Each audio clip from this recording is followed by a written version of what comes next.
You gotta watch this. One of my previous posts, I mentioned that after 75 days of being married, I asked for a divorce. And really, it was 60 days.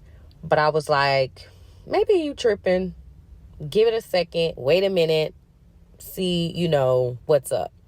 But at day 75, there was like an event that happened. And I was just like, no, ain't no way I'm finna stand this. I don't care nothing about no paperwork or none of that. I got to get out of this situation because this ain't it.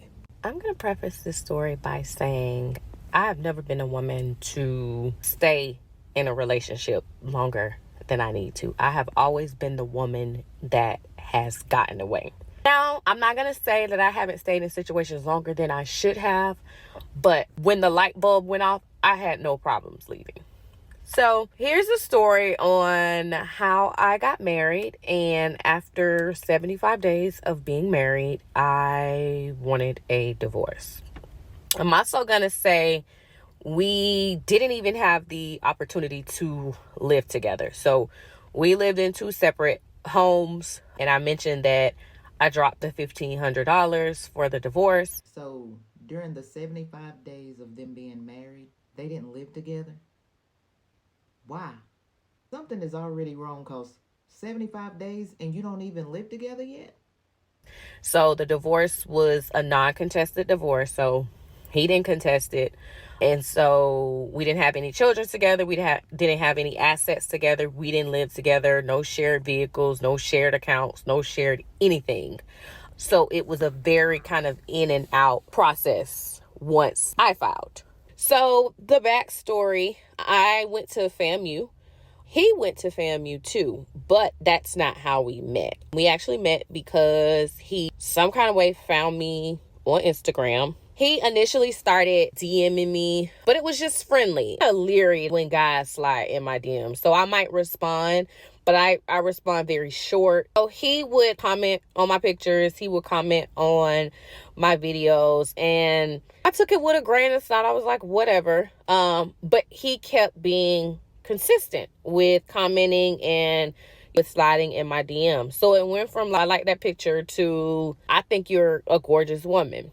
And then it went to, where are you located? What city are you located? So you talked about, I let him know in Atlanta.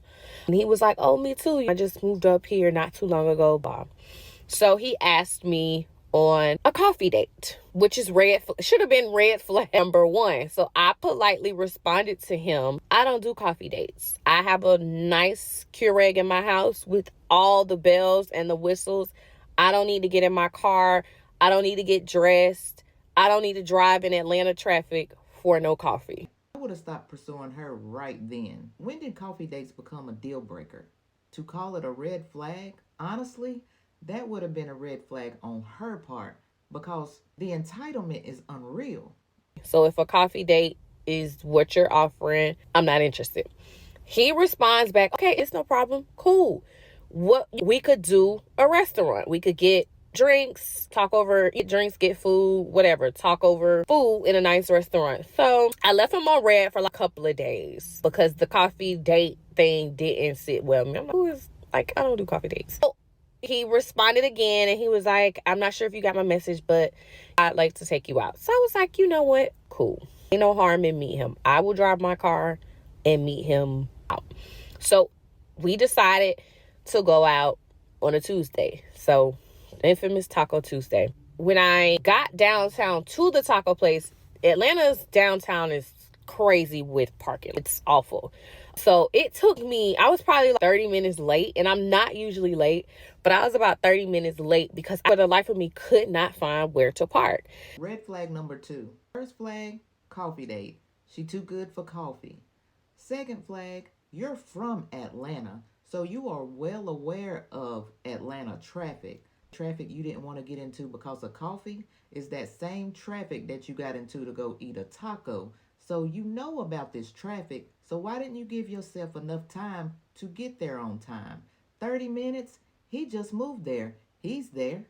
Why did it take you 30 minutes? And I understand sometimes things happen, but why wait? Red flag number two. So I shot him a quick message and let him know I'm going to be late because I'm having a hard time figuring out where to park. So he was giving me instructions and he was like, I can come out there and show you where to park. Long story short, I found out where to park, got into the restaurant, and met him in the restaurant. Let me also say this. He was not really my type physically. And I don't even have a type physically, but he wasn't my type physically, if that makes sense. So first date goes well. He walks me to my car. I go home, let him know I made it home, whatever. Exchange numbers so we continue to converse. Now, I'm the type of woman, I don't call a man. I don't text a man. Even if we are in a relationship, I'm not calling your phone. I'm not texting your phone first. Call it what you want. I just don't. If a man wants to talk to me, he will reach out to me, whether that's text, call, whatever. I know there's different people that have different feelings on who calls or texts first. What do you think? I want to hear what you think. Do you have that rule also to where I'm not going to be the one who call or text first? Is that a rule that you abide by? Just asking. I would like to know. If I'm remembering correctly, when he got back from his birthday trip, we went on a second date, I believe. Regular conversation. Everything's going well. Then he invites me over to his house. We start talking about where the area that we live in. And he lives on the total opposite end from where I live. So we went on a date to the seafood place. Again, nice time. Conversation is flowing. We leave the date. We go back to his house. We're listening to music. We're just chopping it up, chatting it up. Cool. Is she even interested? Going to part 3. I'm going to say this. I don't like men. And in most cases, I do not take them serious. It's for the moment. It's for a good time. If you talk to my sisters, my cousins, my friends, they will tell you. Now, I find men attractive. I'm not attracted to women, but there are not a lot of good men at the core. And I've always known that. I didn't know how to explain it when I was younger, but I always felt it, like something about them. I don't really care for them. So, long story short, he asked me to marry him. I say, and don't jump down my throat again, but I didn't really take it serious like that. It was just like, oh, he want to get married? Oh, let's get married. That's kind of how I said it. And he was like, no, I'm serious. I really want to get married. So I was like, because at this point, I'm just like, he probably not going to be the man that I stay married to for my whole life. But what? Why do it?